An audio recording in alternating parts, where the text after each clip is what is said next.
तो जयपुर ले चलते हैं। एसओजी के एडीजी विशाल बंसल इस वक्त प्रेस कॉन्फ्रेंस कर रहे हैं। इसके जनरल स्टडीज़ के मार्क्स तो बहुत ही कम आ रहे हैं, मतलब कि करीब 35% 40% आ रहे हैं, जबकि जो सब्जेक्ट है इसका एग्रीकल्चर जिसकी इसके पास में फर्जी डिग्री है उसमें ये टॉप कर रहा है और ऑल इंडिया पे ये थर्ड टॉपर, ऑल राजस्थान में ये थर्ड टॉपर बना है।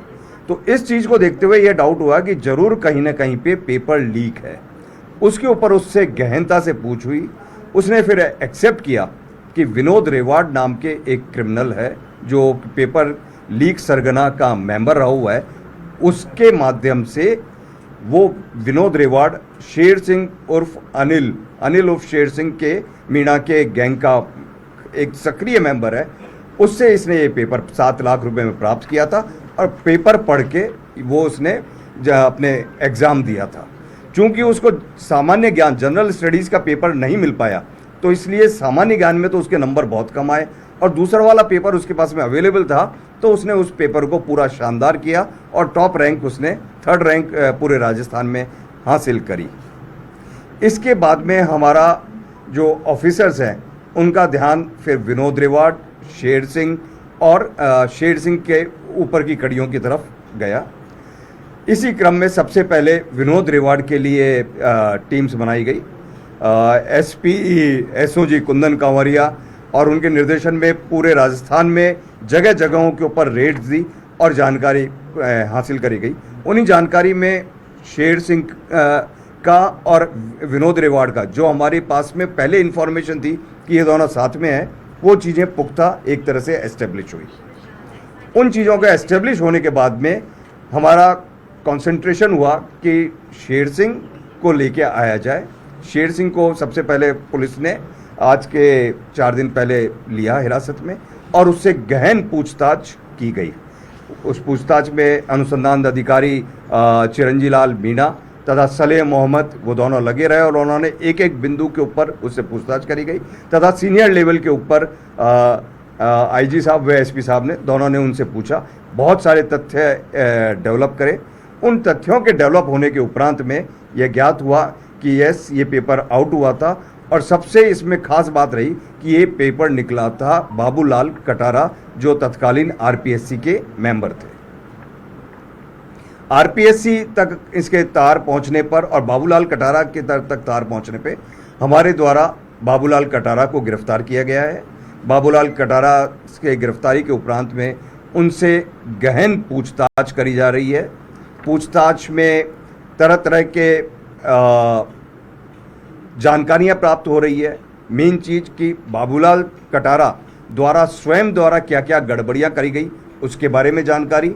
इसके अलावा उनके कार्यकाल के दौरान जो उन्होंने स्वयं ने नहीं करी हो लेकिन उनकी नॉलेज में होगी और क्या क्या गड़बड़ियां हुई है उनके बारे में सारी इन्फॉर्मेशन एकत्रित करी जा रही है। उस एकत्रित इन्फॉर्मेशन के बेसिस के ऊपर फर्दर एसओजी कार्रवाई करेगी। इसी क्रम में एक और बहुत चौंकाने वाली जानकारी भी आई। जब बाबूलाल कटारा से हमारे ऑफिसर्स ने पूछताछ करी, उस पूछताछ में बाबूलाल कटारे ने एग्री किया कि साहब ये मेरे से गलती हुई, ये मैंने 60 लाख रुपए के में इस पेपर का शेर सिंह को देना, शेर सिंह मेरा पुराना परिचित है, उसको देना स्वीकार किया। उसके साथ में उसने एक और विशेष चीज़ बताई कि इसको पेपर को देने का मेरा 2 पर्पस थे शेर सिंह से जानकारी का, कि न केवल पैसे कमाना लेकिन उनका भांजा विनोद दामोर जो उनके साथ में रहता था, विजय दामोर जो उनके साथ में रहता था, उसको सेलेक्ट करवाना। यह एक सबसे बड़ी इंपॉर्टेंट चीज़ इसमें यह और जानकारी आई कि विजय दामोर ने भी फर्स्ट ग्रेड का एग्ज़ाम का पेपर भरा था टीचर का, लेकिन उसका सब्जेक्ट ज्योग्राफी था, भूगोल शास्त्र। भूगोल का पेपर बाबूलाल कटारा द्वारा नहीं बनाया जा रहा था, तो उनके पास में इस पेपर की एक्सेस नहीं थी और वो अपने लेवल पे विजय दामोर पास होने लायक नहीं था। तो उन्होंने शेर सिंह से ये डील करी कि मैं तुमको ये पेपर दूंगा और लेकिन साथ में एक और शर्त रहेगी कि तुम विजय दामोर के लिए भूगोल एवं जनरल स्टडीज़ का पेपर लेके आओगे। तो वो डील उनकी एस्टेब्लिश हुई। उन्होंने कहा कि ठीक है, हम ये वाला पेपर आपको प्रोवाइड करवा देंगे आपके बच्चे के लिए, और आप हमको ये दें। उस क्रम में विजय दामोड़ के पास में पेपर प्राप्त हुआ था। पेपर का फिर कैसे क्या हुआ उसमें हमारे आईजी साहब व एसपी साहब दोनों कंटिन्यूसली छुट्टियों के दिन में भी लग के इंटरोगेशन कर रहे हैं कि आखिर किस प्रकार से वो पेपर प्राप्त हुआ, आगे कैसे उसमें क्या हुआ, और पूरा ये मैकेनिज्म क्या है, किस और क्या क्या आरपीएससी में गड़बड़ियाँ हुई हैं उसके बारे में जानकारी एकत्रित करी जा रही है। सर, अभी तक ये पता लग पाया कि बाबूलाल कटारा की आरपीएससी में एंट्री हुई कैसे थी? जो पूछताछ में ये निकल पाया कि वो मेंबर बने कैसे? बाबूलाल कटारा जी से एक एक बिंदु के ऊपर कि क्या क्या उनके द्वारा गड़बड़ियाँ करी गई है, क्या क्या उनके सिस्टम रहे हैं, क्या क्या उनकी जानकारी में है, समस्त बिंदुओं के ऊपर बड़ी ही गहनता के साथ में अनुसंधान किया जा रहा है। यथा आवश्यकता, जहाँ पे आवश्यकता पड़ रही है वहाँ पे जिस भी व्यक्ति का जो भी साइमल्टेनियसली नाम आ रहा है तो उनसे भी उनको सामने रख के बातचीत करी जाए। नहीं, विनोद रिवाड़ अभी तक गिरफ्तार नहीं हुआ है। उस शेर सिंह को गिरफ्तार कर लिया गया। ये पता लगा है कि उसने जो है पेपर बाबूलाल कटारा से हासिल किया 60 लाख रुपए, और उसके साथ स्पेसिफिक क्वेश्चन है, बाबूलाल कटारा मेंबर बना कैसे था आरपीएससी का? यह इन्वेस्टिगेशन किया जा रहा है। इसमें जो भी तथ्य आएंगे कि किस प्रकार से ये मेंबर बनने में यदि कोई मेलाफाइड है तो उसके बारे में तो अभी तक पता नहीं लगा। अभी तक कोई चीज़ सामने नहीं आई। इसके कार्यकाल में क्या क्या एग्जाम हुए थे सर, ये तो पता होगा? ये एग्ज़ाम्स की नॉलेज है हमारे पास में कि इनके कार्यकाल में कौन कौन से एग्ज़ाम्स हुए थे, क्या क्या एग्ज़ाम्स में, काफ़ी सारे एग्ज़ाम्स में तो गड़बड़ियों का एसओजी ने उजागर कर दिया है।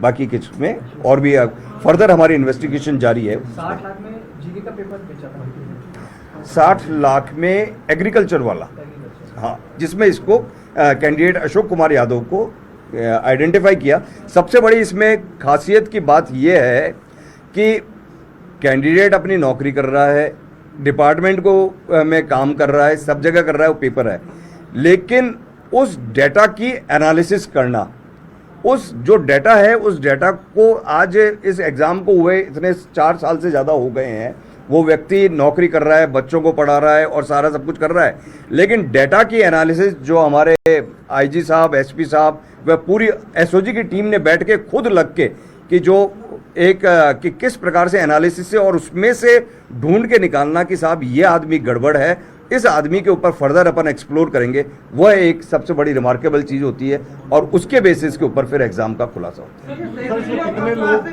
चयनित हुए थे टोटल 55 लोग चयनित हुए उन थे। सभी को मतलब किया गया है? नहीं, 55 लोग चयनित हुए थे।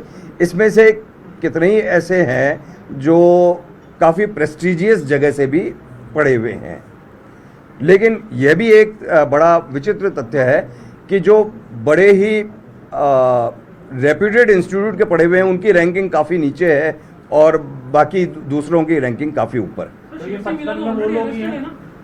सर, ओपीजेएस की जो डिग्रियां हैं, ओपीजेएस के जो सर्टिफिकेट है, ये इस तरह के तो इसमें जो